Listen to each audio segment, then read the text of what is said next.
Fan days and picture days, and kind of puts things in perspective. Everything's going to be here very quickly.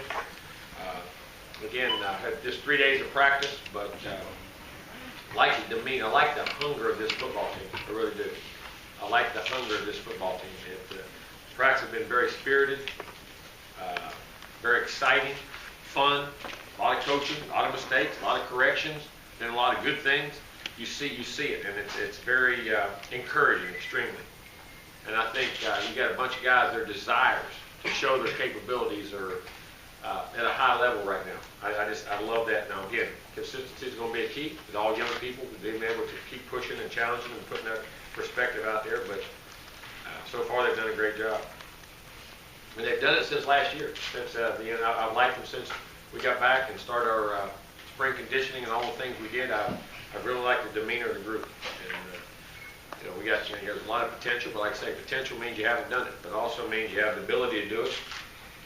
Now what they have to do is make sure the desire and knowledge is where it needs to be. And right now we're growing in those areas. And like I said, we're emphasizing teaching, they're emphasizing learning.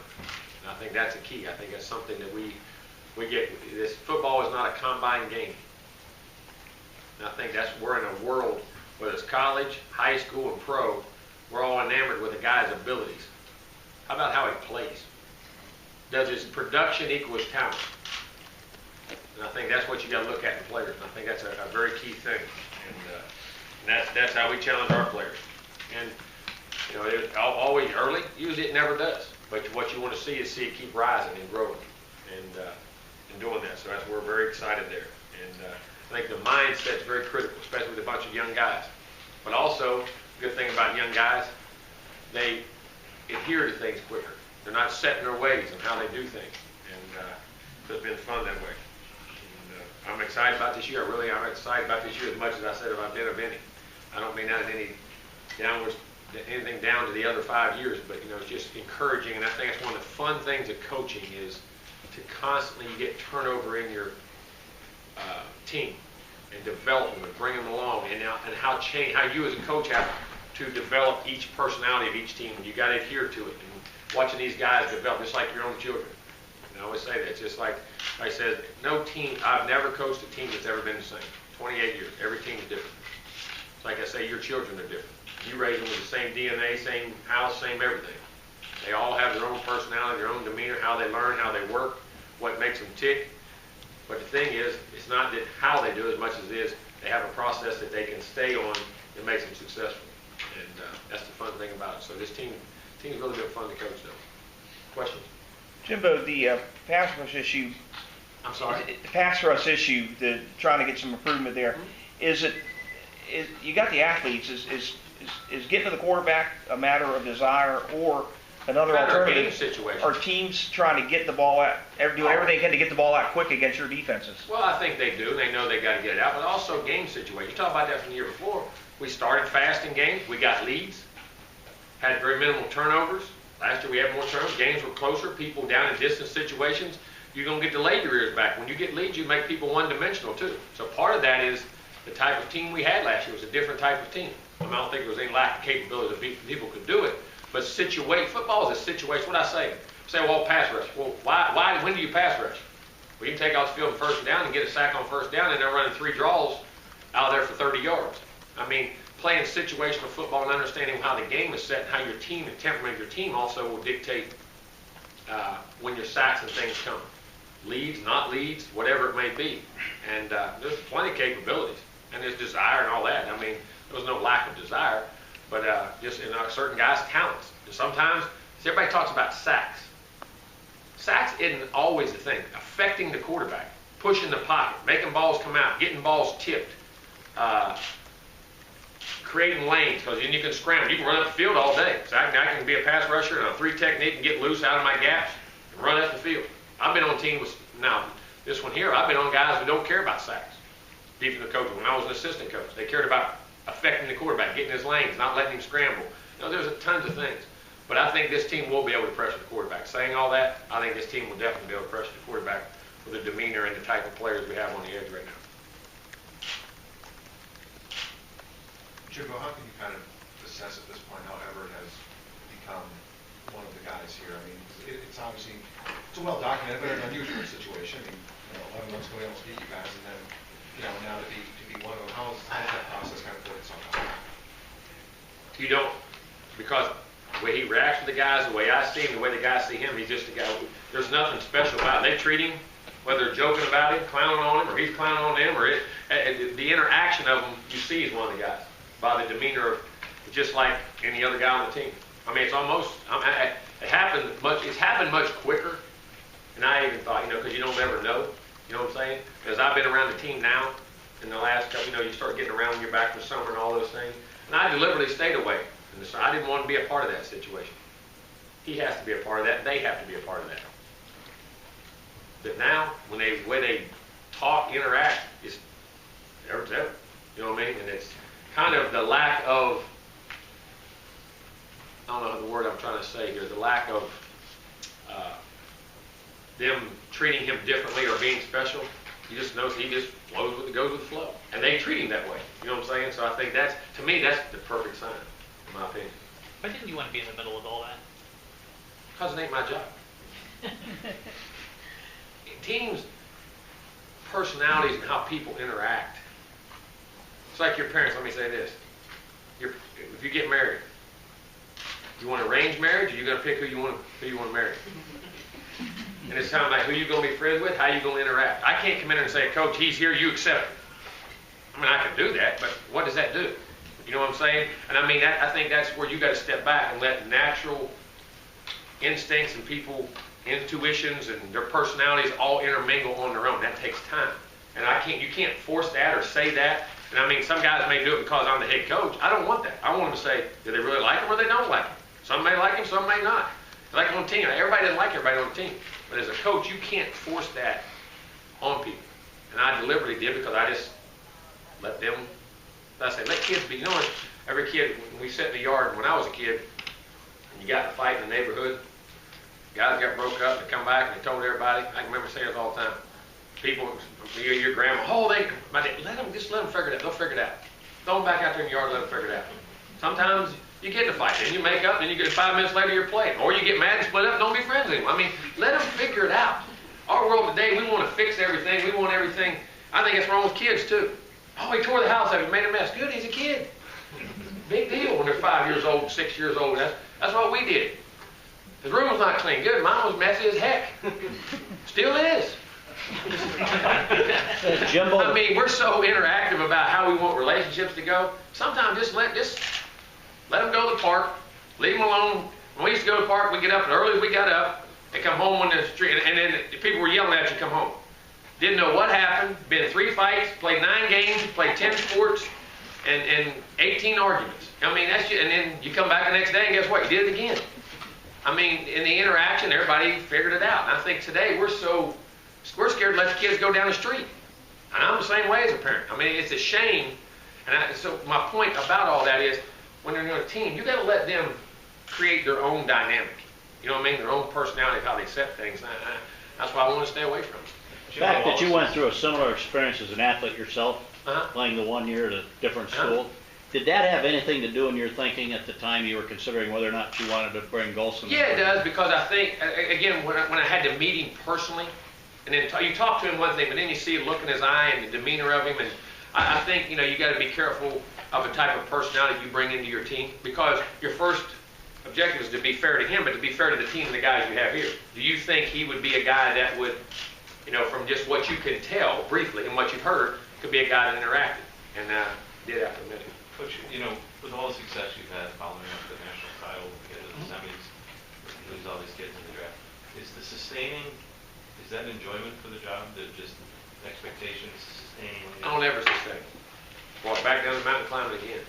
The climb, the process, the journey. You hear that all the time. That's the fun. It is. When that stops being fun, we'll quit. And I love that every time. I do. I love to have to. That's the thing. You have to prove yourself every day as a coach, as a player, as a person, whatever you are. You got to prove it. And I don't ever believe you sustain. You know what I'm saying? I believe you got to go back down. You got to climb it again. And that's just part of when you stop liking that, having to prove yourself every day, or have a chip on your shoulder, or as some people say, I've arrived. You've never arrived, because there's somebody trying to arrive behind you. the balance between, I mean, the external expectations, which I'm sure you don't care about whatsoever, but. I have the same one. Nobody's expectations are higher than mine. But the external expectations for this year's team aren't consistent with what you had the last couple of years. In Wow. some way, is that invigorating for you? I don't pay attention to it. What people think doesn't matter to me on that. It matters what we think. And I'm not saying that out of disrespect to anybody else. I mean, everybody has their opinion. But you have to have your own expectations, your own desires, your own goals, your own things that you expect and what you can do. And I haven't seen, I looked in that NCAA manual. I didn't see an age limit on being successful. I didn't see in there where they said, that guy, it says in there, you can't do that. Now, is it harder? Yeah, because of experience. But that's the challenges. You meet challenges every day in your life. Life's full of challenges, everything that happens. And if you're not willing to accept them, and it's about the competition, that's what it's about. And maybe we'll win 14 or 15 now. Maybe we'll win 7. Maybe we'll win 9. Maybe we'll win 11. Our job is to be the best we can be and accept that competition and keep moving. Something else you probably don't pay much attention to, but when people ask about the best coaches in America and stuff like that, the same names come up, and you're sort of on the periphery, even though you won a lot of games last year. One poll had you like 19th best coach in America. Do you pay attention to that? And is that a chip on the shoulder thing, or what is your old thought? This summer I was playing with the kids out running around, working on a farm back in West Virginia. I didn't get those magazines. They didn't get theirs though. Just started getting there. Well, I didn't. They're now bringing them in. I don't have it. That's people's opinion, and that's great. I mean, that's fine. I don't. I mean, I don't actually what you were saying. I'm not sure what I haven't heard or anything like that. Do you think you got your due, considering you guys won a lot of games here last year? Let me ask you this. I mean, if they put you number 1, does that win me any game or do anything for today in the season? And I'm not saying this. I mean, again, you don't matter. You got to go prove it again. So just go coach. And it's opinion. It's like when we rate the best players of all time. Who in the heck can do that? It's opinion. It ain't on the field. It's not proven on the field. You know what I'm saying? And then errors and all this stuff. So guys play against each other. So they get in the same room. They're on the same team. You can't ever tell about people. I mean, that's all. That's what our society. I guess we got to have that in our society today. And it's a shame because it's really unfair to the players of the game. Yeah, well, this guy does his deal. Well, he's still not as great as so and so. So we got to deflate him. You know what I'm saying? Who cares? We'll play. Jimbo, you say expectations don't change, but your opening speech you used words like young, roster turnover, development a lot. Do you expect more growing pains this year than last when you used the word attitude of domination a lot? It seemed like. I'll say growing pains, but there's going to be mistakes because they're just guys in situations. Nobody's perfect the first time you put it in. I think it's a realistic goal. You're going to have guys and how they respond to those situations and how if they make a mistake, can they process. What happens with young guys, even older guys? What you don't notice, the difference usually in older guys and younger guys, when the older guy makes a mistake, he lets it go and goes to the next play and usually can, okay, I know I can straighten out. Younger guy, does he panic? Does he bother? You know what I mean? And those are key things in coaching that we're identifying right now and trying to get guys in how the tempo we practice, the way we do things, to push on to the next play, forget the last one. You know what I mean? Process it good and bad, move on. Those are things, but those are things you learn in coaching that are usually issues. You know what I'm saying? That's why we try to address them here. So, but there may not be. They may walk out there and not have them. I don't want to put limitations on them. But I usually, from history is the greatest teacher we have. And from being in the game, you're naive to think that those things may not happen because they've happened in the past in just the way ball is played. So you have plans for those issues, like we have plans for everything else.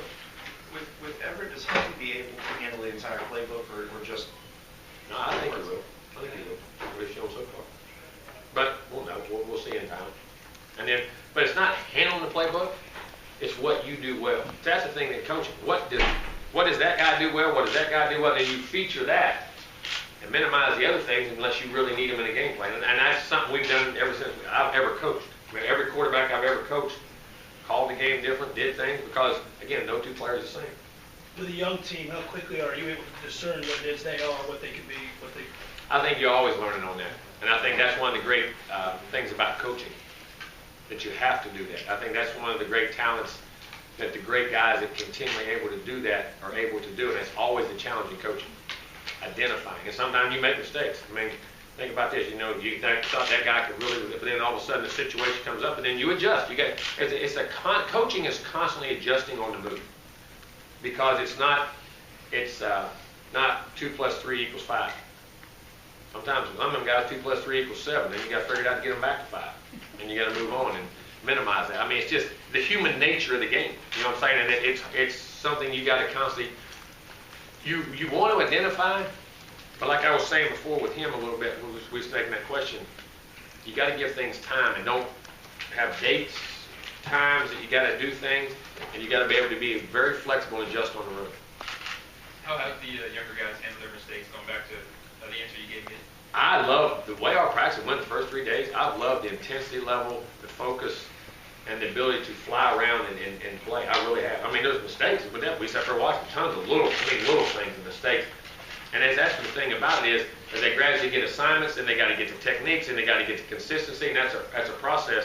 But the way they've adjusted and handled coaching and the things we've done, the tempos, I've been very pleased. Now, it's only 3 days, but Jimbo, let's talk about some players like Jacob Pugh and Trey Marshall. How do they fit in the scheme of things? good, they're doing well. I mean, they're adjusting. Everybody's getting the same amount of reps right now. We're not any one guy getting more reps because of the way we practice. Been very pleased. Both effort, both have a lot of ability.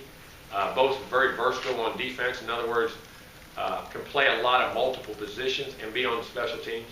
You know what I mean? Because they're both physical, athletic, and play in space, but they have good size. I mean, we're very pleased with those guys. You mentioned adjustments, given Dalvin's situation. How happy are you with contingencies? I've been, Pender and Vickers have ran extremely well. Patrick has ran really well. Pender's played for 3 days. Against 3, he's played very well. Jonathan Vickers, you can see the difference of a year after that first year of really, because I think that guy is a really, really good football player. I mean, nobody talks about it. I'm talking about a guy can play at the next level, still continue to do things.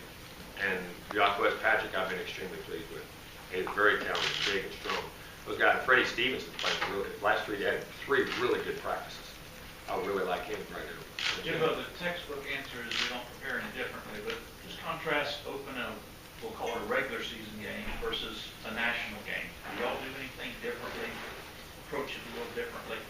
And I'm missing what you're saying. We're opening at home with an opponent we're favored versus opening in Atlanta, Dallas. I think that depends more on your team. How much can they handle and how far you can go? And I think, whether they mature, whether they're young, whether what you're trying to accomplish in the deal. I think as much as we want to know the site or any of that, to me it's much more the development of where each team is, of how you go about it. Because sometimes you may not, the more problems you can put out there for a team with an older team, they can deal with because they understand it. Sometimes the young team, as I say, ignorance can be blitzed. It'll be very good. The ignorance of not being able to realize what you're walking into and just play and don't worry about it can be very good at times too. And you don't want to make sure what each team can handle or can't handle. So it's all different. It's all different. Jimbo, where are you with Dalvin's status? What's Waiting to see. There is no, I'm not anywhere. What I'm are right you? here with you. What are you waiting for? Facts and the exact facts of the case and what the true, how it all pans out. At the media day, just a picture a minute ago, it's sort of unusual. I had a picture with him and without him. If I heard it right, you're saying stay up there, Dalvin, right? No, I said we get the picture and then do one without. I don't know. Because if it comes out, is there water up here? If it comes out, case one way, if it comes out, I have no idea. I don't have a crystal ball to rub on and look at. You know what I'm saying? I mean, so it just plan for both contingencies. Jimbo, what was the biggest difference in your defense last year from 2 years ago? What do you want? What do you want to see? I think a lot of it had to do. Yeah, you had a lot of dominant leader type people the year before. I mean, Timmy Jernigan, one being a grown man up front, was a tremendous guy. I mean, Telvin Smith, as I said, is as good a football player been here. I mean, how I enjoy Jernigan. I mean, Jernigan was. I mean, those guys, but they're personalities as much as anything. You know what I mean? Tremendous attention to detail guys. And tremendous guys not only for themselves. If there was something going on, say they had a social media ban, they agreed that if somebody slipped up, tell them to join your journey. One guy's knocking on your door. You committed? You ain't committed. I mean, them looking at you, not me. I didn't do nothing. You know what I'm saying? I mean, last year's team did not have those personalities, but it's not that team's fault. That's who they are. That's what I say. Each team has its own demeanor. I mean, you have quiet guys that are great players. You have vocal guys that are great players. You know what I'm saying? And those guys were driven hard, and their influence on the teammates was so dynamic. It really was. So is Jalen and Terrence and I don't know, maybe now, They seem to do be. you see them They seem to be. being But I mean, involved? we're 3 practices in. You know what I'm saying? I've been very pleased with that demeanor so far, all those guys. I really have. When programs is But I'm going to say this, that doesn't always make sure that team is more successful just because it has those personalities. We say because the other one won a national championship. But you got to remember, last year's team faced a lot of obstacles that team in 13 never faced because of the dynamic, how people saw them, how they prepared for you, what they did in the off season. I mean, like I say, people say, but we saw a lot of things the first quarter and a half of games that you never saw on film. People had prepared all year for you. And the one thing last year's team did, the other one walk out and knocked you out in the beginning. It was Mike Tyson. I mean, they had that demeanor in the early part. Last year's team didn't, but it saw different obstacles to be able to do that. You know what I'm saying? Because they saw things, so but then their ability to adhere, adjust, and mentally stay in the game, to me, is just as amazing as some of the things that were going on in 13 in a different way. As a coach, you appreciate that. That's just like, you know, what's one of the knocks you say on Floyd Mayweather? Well, he's a defensive fighter, ain't always exciting, don't knock people out. But in his own way, to boxing people, he's one of the greatest ever because sometimes you don't realize how good he is because it's not flashy, but how his defense is or what he does put him in a position in. Each team is different. You know what I'm saying? And I think that's the thing you got to realize. You went through that, like, when you're on top of the mountain, another thing that creates is people at the bottom of the mountain going, well, I can't wait till those guys get knocked out. You got a lot of that last year. And now maybe there are people out there going, man, I hope they're taking down the tag this year. Do you love that? I mean, as a motivation? It doesn't bother me. One way or the other, I don't think about it. And so did the teams 35 years ago. So did the team. I mean, that's human nature. You want to beat the guy on top. You want to be the guy on top. You think they say it about the Patriots? Maybe. I mean, when they say it about any team they say it about Duke in basketball. I mean, any team who has success, it's human nature. It's our culture of the people in this world. I mean, that's part of what you have to accept. What's your level of concern, if any, over how widely varied cost of attendance is going to differ from one school to another? I think that it does. The problem is no one has the answer. I don't know if there is an answer because of not anything NCAA-wise, but because of our rules in the United States government, from what I understand. I started trying to figure it out. I said, man, I got enough problems. That's kind of, some lawyers and some CPAs, account, all you people need to get in there and figure that out. But it can be, it's alarming that I think how that dynamic can play out. We just got to make sure that it's not crazy to get out of hand. Some coaches have likened it to free agency, basically. And there's other factors that go There into has, that. but it hasn't got, I mean, when you're still talking, the highest one I've seen is what, about 6,000? I mean, when you're talking about that, I mean, still, that's a difference, but that's not an unbelievable difference. You know what I'm saying? I still think people are going to be in the ballpark. You know what I'm saying? But it is, I mean, you wish it was all uniformly across the board, but that's not like it. Jimbo, in the spring, you seem to be kind of pushing Rod Johnson to not get complacent and keep. How has he been since then? See, what you don't realize, and I've discovered this, when you get kids from more northern schools, you know what they're not used to? What are they not used to? Huh? Southern accents. all that's part. Not used to spring ball. Some of them never went through spring ball in their life. They don't have spring football. So a lot of those guys, it's a challenge to get back out there and play football. They're going, I mean, it's so foreign to walk in. What am I doing? It's March, it's April. What am I playing football? You don't think that's a factor? I mean, see, not one of y'all got that. You know, it's not. I don't think of it sometimes. But sometimes, coach, it met, you know, and then after a year they get it. A lot of freshmen and things like that. That's why I say the dynamic of things that are issues sometimes, you don't think are an issue, they are. And I believe some of those guys early, it messed them up. It really did. And then the second half of spring, okay, I'm in football mode. Because mentally, they're in it, but they're thinking, well, we're training, and then all of a sudden you're on the field. You wouldn't think that, but it is. I mean, all those little things. But he's been doing well. All right, answer your question. I know this is Two more questions. This is a Tampa question. Your former quarterback is down there, and I'm just going to shock you, but he's become somewhat of a rock star down at Bucks Camp, has an aura. That's what happened the first round. He goes live territory. I get at the same time, fans are going, oh, he's throwing some interceptions in training camp. As far as you go, just wait till the games. Have you ever seen practice? I mean, everybody makes mistakes. Everybody, I mean, that's part of learning. I would rather, you got to make mistakes to learn. And that's where you make them. That's why, let me tell you why. That's why we don't have open practices here. If you saw what guys went through to get to, it means where they go. And the pressure, see, here's, right, it's not that I don't want you there. What our world is starting to do is take away the sanctuary of coaches and players where they can work together and build that relationship, and you can have a trust where I can make a mistake and no one sees it and I can grow. It's like all your kids. Think about your kids at home. You want them to act right when they go to school and everything else. What if every time you whipped them, they got in trouble, back-talked you, did everything else was out there on the media? It was at your house. That's basically what practice is. That's what I keep trying to, and mistakes are made, growing pains are made, adjustments are made. And what we're gradually doing, it is a fan experience. I want to fan, and like we're having one today. But if that kid, the pressures these kids are under because of social media, the networks, the TV, it's greater than ever. In the last 10 years, guys, it's manifested. And the big thing we got to figure out in college and pro football and all these sports, where do these kids unwind at? You want to know why there's a lot of issues out there? The pressure's on these kids, and you got to develop things for them to do away from the game that have nothing to do with the game. The pressure. Think about when you go home and you want to just get away, don't you? Where do these kids get away? They got a camera on, they got a TV on. And you say, well, not when you're 18, it didn't.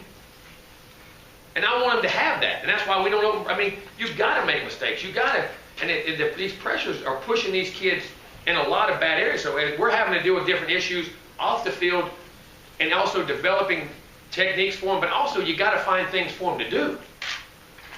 Where do they get to go be a kid? And I think that's a big issue. And it's just like him in practice. When he throws in, oh my God, it's practice. And you're going to make mistakes, but how is he learning from those? You know what I'm saying? And then also you say that, well, how much are they giving him? You can tell him not throw interceptions.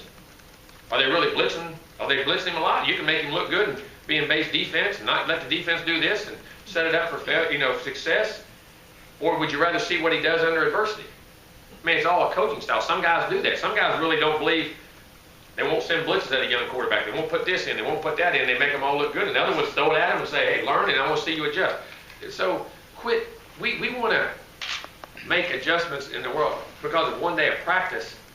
How does he adjust to that? How does he learn to that? You know what I'm saying? That's the part of the world of athletics today that's very scary for the young kids. Because they're still 18 years old. They're still 19 years old. Some of those rookies, 20, 21 years old. You know what I'm saying? I was reading a thing the other day about Troy Aikman. How'd Troy's first year go? What was his interception touchdown ratio? 9 touchdowns, 18 interceptions. Should have got rid of him. Today we run him out again.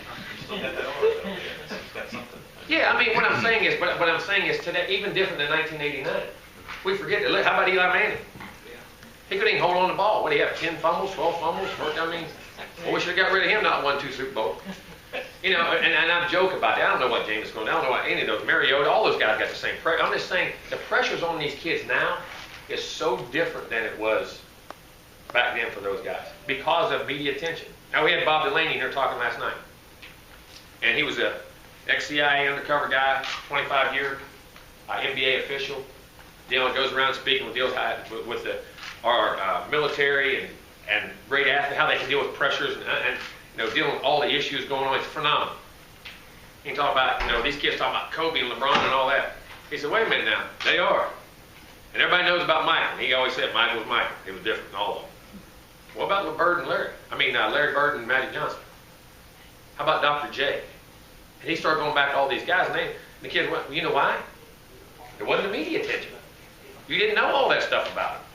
You remember when Dr. J first came in the league? 1977?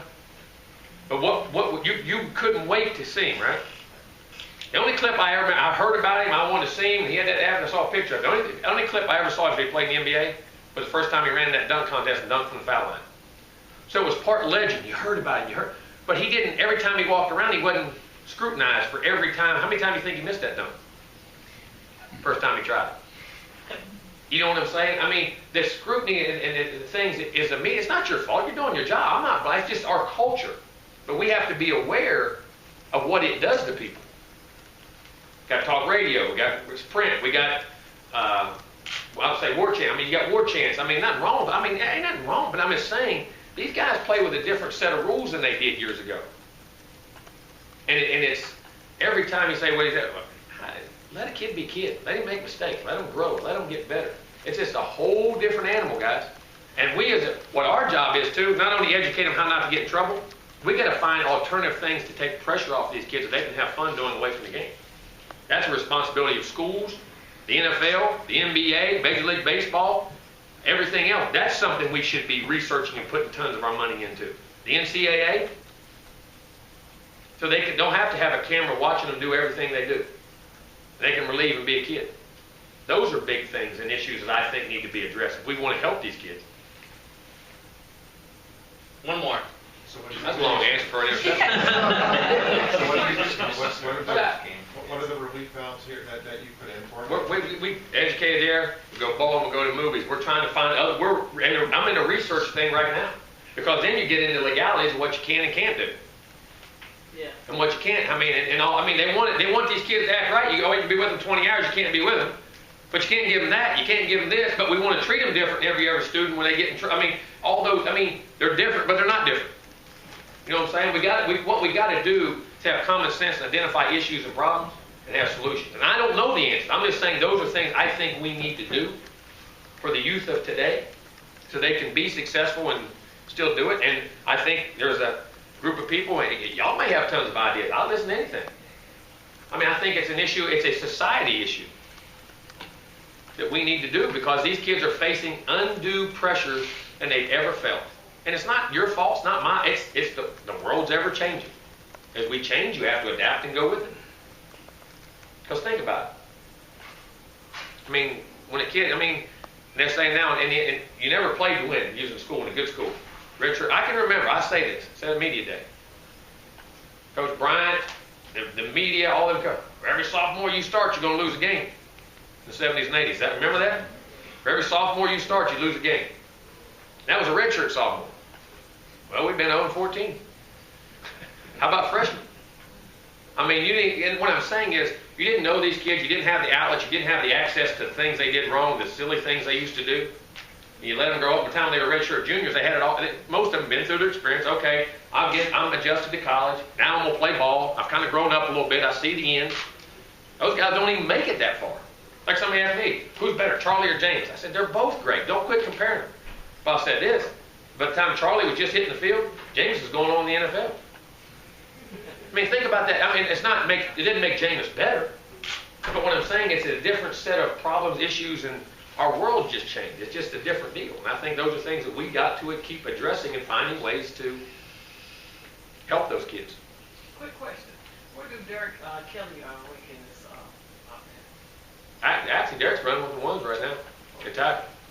Doing well. I mean, but he'll rotate with 2s and 3s. We rotate him in and out, guard, tackle. He's on the right side, playing right tackle, right guard. Doing a really good job. Again, there's some great young players in this team, but don't get caught up. And I say this, because you got to tell who's with the ones. I understand that, but don't get as a coach. We're flipping, matching, getting reps, trying to find the cohesion, who can be together. I don't want to force a marriage. Know that. You know what I mean? Until I have to, at least. At the end, you may have to. That's part of coaching too. Sometimes you have to. You just wait and see how it all plays out. But there's a lot of great young players on this team. A lot of older players. Some guys are really stepping up in roles and doing some things that, and they're all fighting to be the next guy. I've been very pleased with their work ethic, their habits, and got a long way to go. We got to get a lot better. But the attitude and that hunger seems to be there. All right, thank you. Thanks, Coach. Thank you.